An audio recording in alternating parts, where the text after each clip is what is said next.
We are now confronting unanticipated disasters. Hello, I'm Judith Davis. I've spoken periodically about people's tendency to deny the necessity of preparing for disasters such as hurricanes. They belatedly rush to the store to get supplies, only to see that the shelves are empty. These people are denying the necessity of preparing for known, anticipated disasters.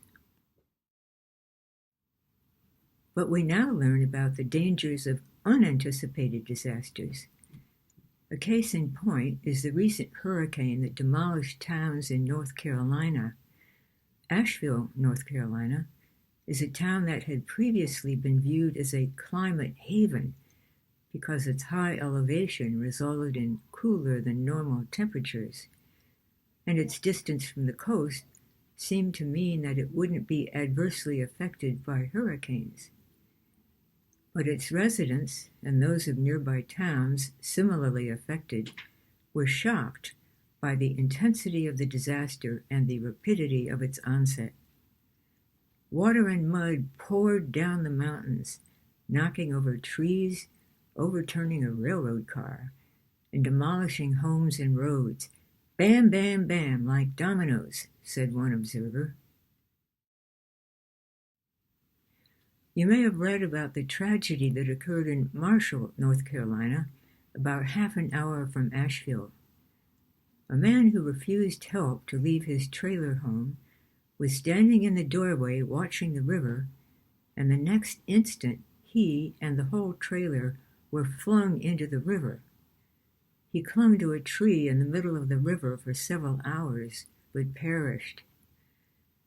We're told that global warming is causing the increased intensity of rainfall, like that which Asheville and the surrounding towns experienced, and that many areas of our country and beyond are vulnerable to this new threat. And of course, there are other threats, such as wildfires. One fire several years ago in Santa Rosa, California, killed a number of people when it came in the middle of the night while they were asleep. Another sudden, unanticipated disaster. Here in California, where I live, there are intense wildfires, but there have been none in my area, and it seems to me unlikely that there would be one in my neighborhood.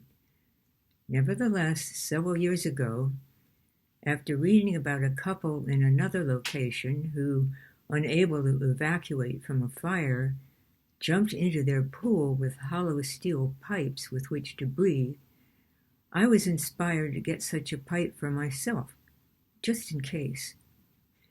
In the unlikely event that there came a fire from which I could not evacuate, I would jump into our apartment's pool with my pipe. My inner guide led me to get that pipe, but now, with unanticipated dangers that might occur, she has led me to realize that I must do more. Thanks to her, it has now dawned on me that because I live on a dead-end street that has many apartment buildings, evacuation would be compromised. If a sudden escape became necessary, there'd be a massive traffic jam, and we probably wouldn't get out. Like the people in Paradise, California, who burned to death in 2018 because of the traffic jam on the one road that would have led to safety. What's more, there's a creek where our street meets a main thoroughfare, and if that creek flooded, we'd be stuck. My new solution, if necessary, to evacuate before we are told to do so. If we have an unusually heavy rain, I'll know that the creek might flood, though it never has before, and I'll evacuate before it's too late, and suggest to my apartment manager that she and the other apartment managers create a staggered system of evacuation to avoid the traffic jam that would otherwise result. As I've said, there are people who deny the necessity of preparing for anticipated disasters.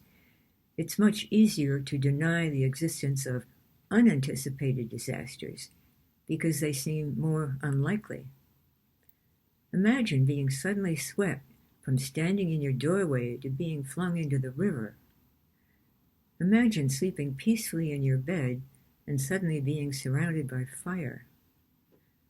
Imagine having to jump in your pool with a pipe. Ridiculous?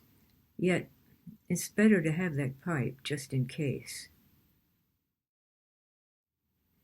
The way to prepare for the unanticipated is to imagine those possibilities. Your inner guide will enable you to do that, and it'll help you with whatever preparations you need to make. If you don't yet have an inner guide, you can get one for free here.